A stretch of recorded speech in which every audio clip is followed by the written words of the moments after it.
Hello mga kadang, kadang ka ba? Or lasak na, pangan na, pangan Taray ng morning ngayon mga kadang kasi napakaganda, napakaaliwalas.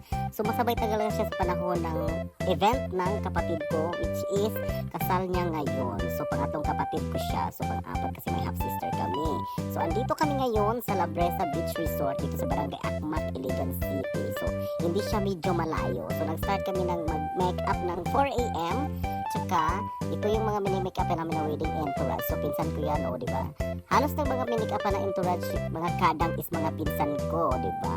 Siyempre, hindi sila magpapatalbo kasi napakaganda na nila, o. So, halos na may make up na namin ang mga wedding entourage habang inaantay pa namin yung iba ay sa bride muna kami nakafocus.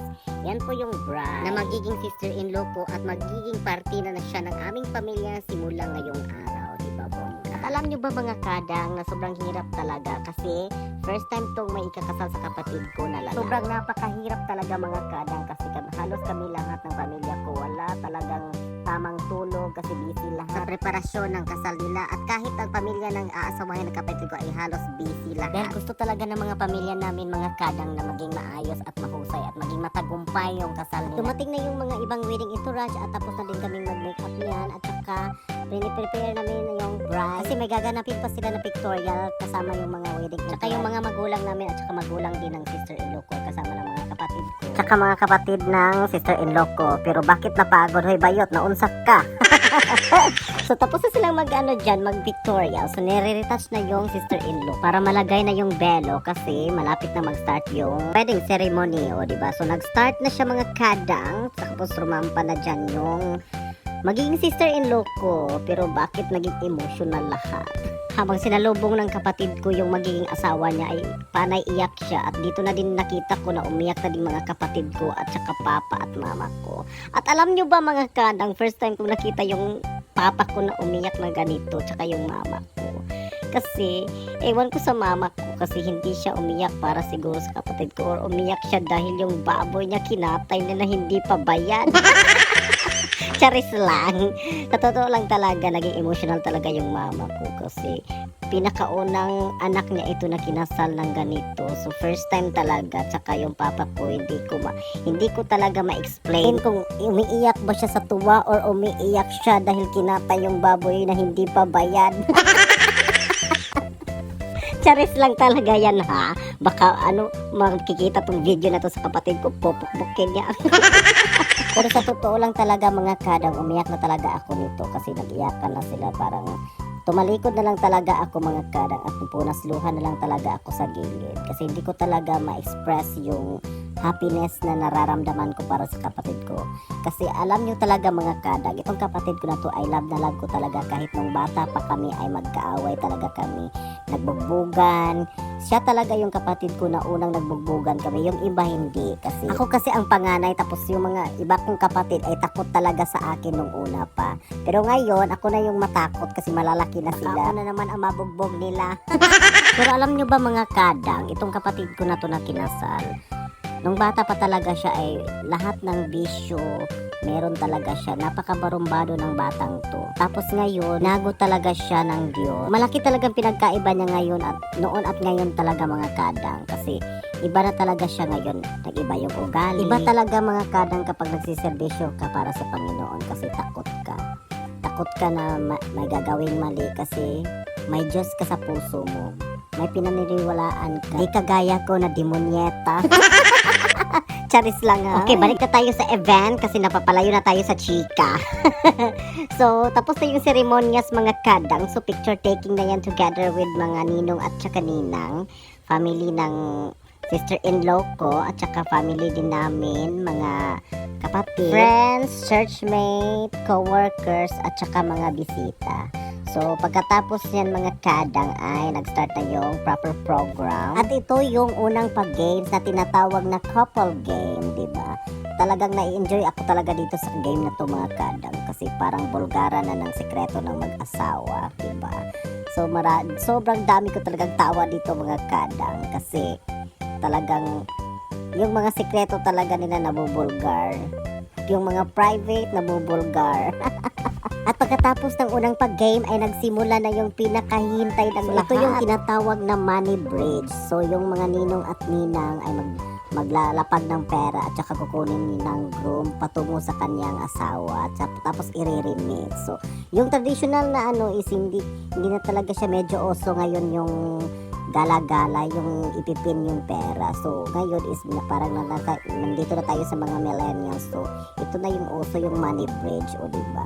So lapagan ng pera. Dito natin makikita kung sino talagang mga ninong at ninang ng mga mayayamanin at mga mayayaman, o diba? Kung gaano kahaba yung bridge na ginawa nila, ganun sila kayaman, di ba? Pero actually mga kadang is traditional talaga to ginagawa kahit anong kasal na gaganapin mga kadang, kasi sa traditional na paraan talaga mga kadang is ginagawa talaga ito is para pambaon sa mga bagong asawa, para sa kanilang panimula, pambukod sa kanilang bagong buhay. Kaya na-encourage ko lahat yung gustong mag-asawa dyan na stable na kayo sa inyong buhay, sa inyong katayuan, sa inyong estado, magpakasal na din kayo para marami kayong pambungan, pambaon, panimula. Charis lang. Tsaka hindi pa sila tapos dyan maglagay, o diba? Ganyan talaga sila kayaman. Pero actually, for willingness lang talaga yan guys, mga kadang. Hindi talaga siya compulsory kung magkano talagang ilagay. Talagang na-appreciate ko talaga mga kadang yung mga ninong at ninang ng kapatid ko. Talagang napaka-good Samaritan nila lahat, kasi lahat talaga sila mga kadang naglapag talaga, nagbigay talaga. At pagkatapos nila maglagay na lahat, mga kadang ay kinuha na ng kapatid ko. So with a twist talaga siya mga kadang, kahit ano talagang kasal na masal ma-attend mo, kung ganito talaga yung program na yung money bridge, talagang meron talagang twist na sasayawan mo pa bago mo kukunin. So ganito yung talagang gagawin. So kung sa totoong buhay talaga mga kadang, i-relate mo, bago ka talaga magkapera ay kailangan mo talagang paghirapan. So ganon yun. So ang buhay talaga natin dito sa mundong ibabaw mga kadang ay hindi talaga madali. So lahat ng makakamit mo sa buhay ay kailangan mo talagang paghirapan. Wala talagang easy money mga kadang. So kailangan mo talagang magpawis, magbanat buto para magbuhay ka sa pang-araw-araw mong pangangailangan. So ganyan talaga yung ganap natin dito sa mundong ibabaw mga kadang. Kaya unsaman, sokol pa ka. Laban pa ka. In that part mga kadang ay tinutulungan na ng best man yung kapatid ko na pumulot ng pera, kasi in realization sa buhay mga kadang ay kapag ang tao ay naghihirap at nag-ano na sa mga problema, ay kailangan talaga niyang may kaagapay sa buhay. May mga taong tutulong gaya ng pamilya, kung hindi man pamilya, kaibigan. So ganyan yung realization sa life mga kadang, na hindi talaga pwede na hindi natin tutulungan yung isang taong nangangailangan. Kailangan talaga natin mga kadang na meron tayong taong masasandigan sa hirap man o ginhawa na ating makakamit sa buhay mga kadang. Dahil ang buhay talaga ay hindi madali. Kapag malapit nang matapos pulutin yung pera ng groom mga kadang, ay iabot niya ito sa kanyang asawa. So in reality sa buhay mga kadang ay yung asawa talaga or yung ama talaga yung haligi ng tahanan, na kung saan siya ang magtatrabaho at saka yung kita ng isang asawa ay iabot din sa kanyang wife. Yan talaga yung ganap ng isang ama bilang isang haligi ng tahanan sa isang pamilya mga kadang, na siya ang magbabanat ng buto para sa kanyang pamilya.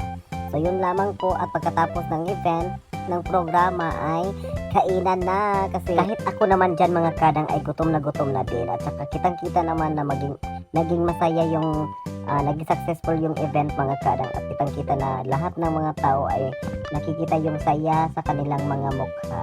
So yun lamang po, at bago ko po tatapusin yung vlog na ito ay nagpapasalamat po ako sa lahat ng taong tumulong, nagkusang loob talaga, nag-volunteer na tumulong talaga para maging successful talaga yung event ng kapatid ko. At saka sa awa ng Diyos po mga kadang ay naging matagumpay na naman siya, na umuwi kami na may ngiti sa aming mga mukha at mga puso. So yun lamang po mga kadang, at maraming salamat sa inyong lahat once again. Sa susunod na naman na vlog, at mabuhay.